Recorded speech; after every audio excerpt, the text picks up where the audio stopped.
Evening all. Today I was reminded about a game I played many years ago back on campus called Killer. It was by Steve Jackson Games.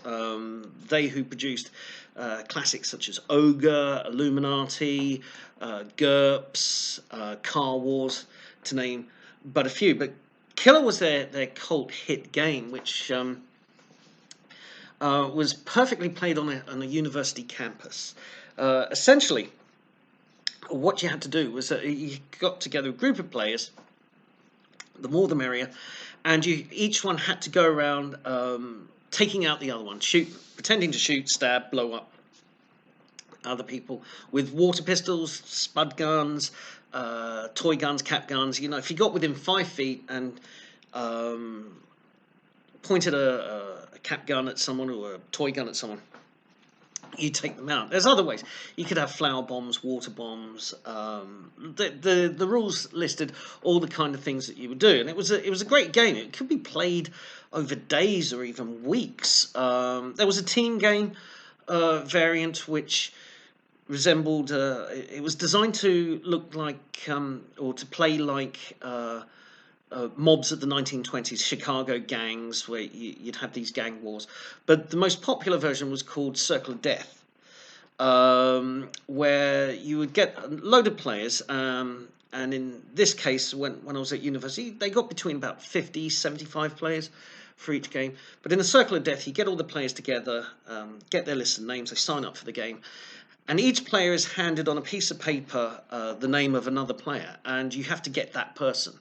And when you do, you get the name they were carrying, and you'd have to then go and get the person they were going to kill, but they didn't get round to doing so until there's like one person left. Now, I'm going to go all the way back to my days at the University of Kent at Canterbury, and a game of Killer I was involved in, I think it was in 1989. The game doesn't get played much these days because there's a lot of health and safety and security on campuses now that you didn't have back then. But this game was played, as I said, 1989. I remember it very well because of a beautiful move, which I'm going to describe now. I was reminded of this by the excellent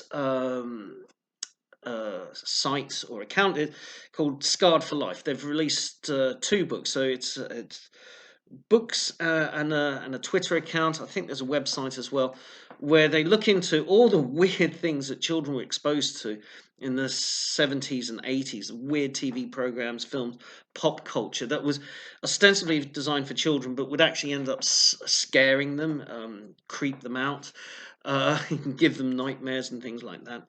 All in the days before we were really health and safety conscious. So big thanks, big shout out to them for reminding me of this game Killer. So what happened in this game was that I think there were 50 of us in that particular one playing, and I got knocked out early. I think I got knocked out. I had 2 kills, and then I was done in. So I had a few days of just sitting it out, watching other people I know compete, and just trying to catch up on the day's news. How many are still left in? Is such and such still left in? Anyway, in this stage game, I think it was in the towards the end of the second week of the game that it was down to 4 players. 2 of them who I knew.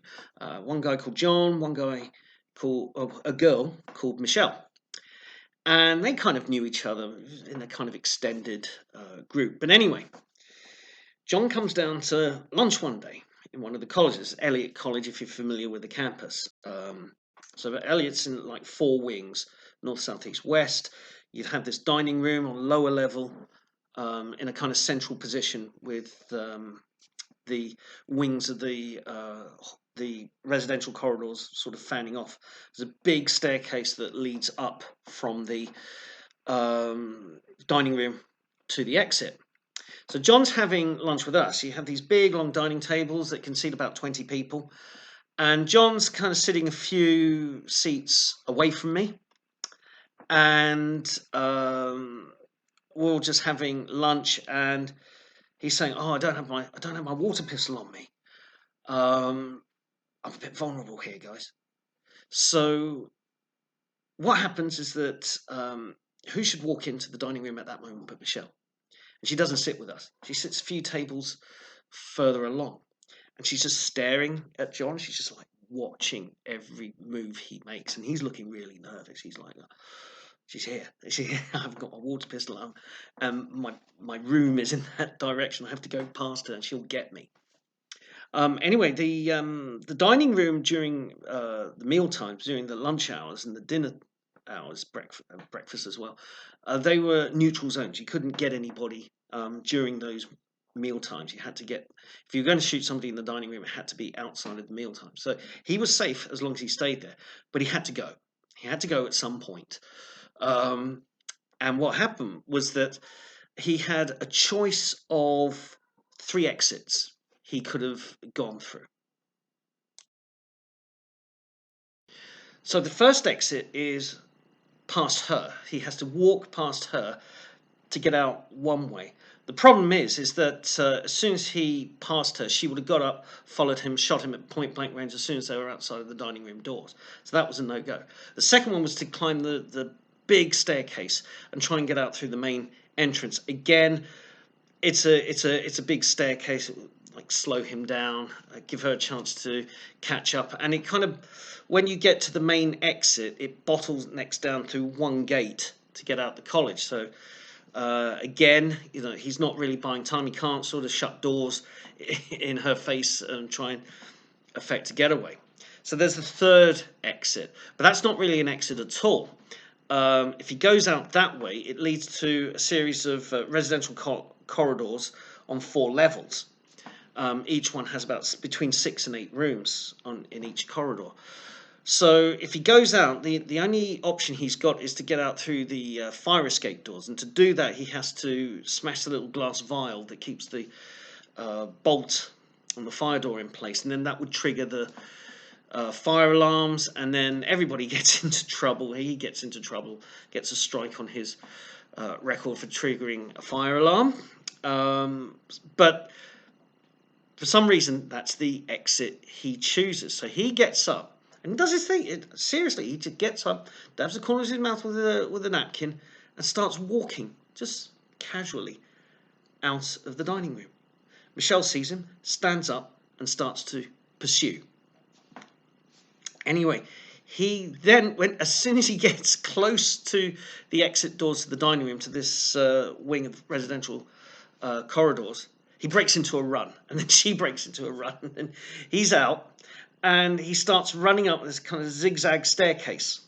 Now, the thing about the way things are situated, you got this residential corridors, as I said, on 4 floors, right next to the dining room. But where the staircase is, it's all glass. From the top of the building down to the floor is glass, so we can see him running up the zigzag stairs from the dining room. We've got ringside seats for this chase, so he's running up there, and she's running up as well, and he's going to the top floor, and we're thinking that there's no escape for him. He's trapped on that top floor.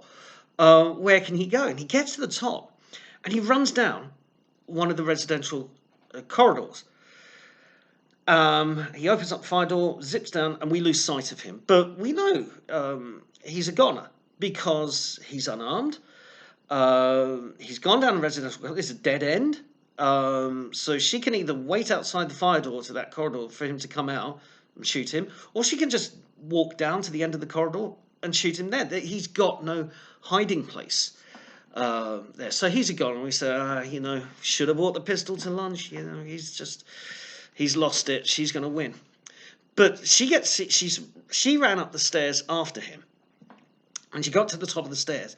She just went casual. She just walked slowly towards the door, savouring the moment of the kill. And as she's about to open the door he went through to chase him, the fire door on the opposite side residential corridor opens, and a guy steps out and points a water pistol at her back and shoots and gets her in the back. He's one of the other 2 remaining players. John then she's looking around going, what's happened? John steps out of the corridor he ran down, goes over to the other guy, shake hands. They cut a deal. They set the whole thing up. They John timed his lunch knowing that she would be there, and he put the story around that he didn't have a water pistol on him. I don't think he did, but it was all part of the setup because he knew the other guy was going to get her. And that's why he led her to that place. And not only that, he did it on the one side of the college where he would have an audience, where people could see through this sort of top of the building all the way down. This massive sort of panes of glass windows.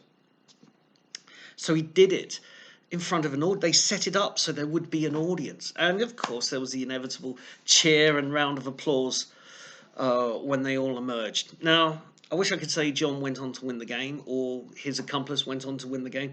It was the fourth guy, who I haven't mentioned. He ended up winning the game, and it's just a shame you can't really have that these days. When I was at university in the late 80s and early 90s, it was the last hurrah, the golden age of practical joking on campuses, and we haven't really seen its like since. So here's to Scarred for Life and Steve Jackson Games for providing a lot of fun. And yeah, if you can find novel ways of having fun out there, guys, in these crazy times, as long as nobody gets injured or hurt and there's laughs at the end of it, yeah, good luck with that. Okay, until next time, guys. Bye.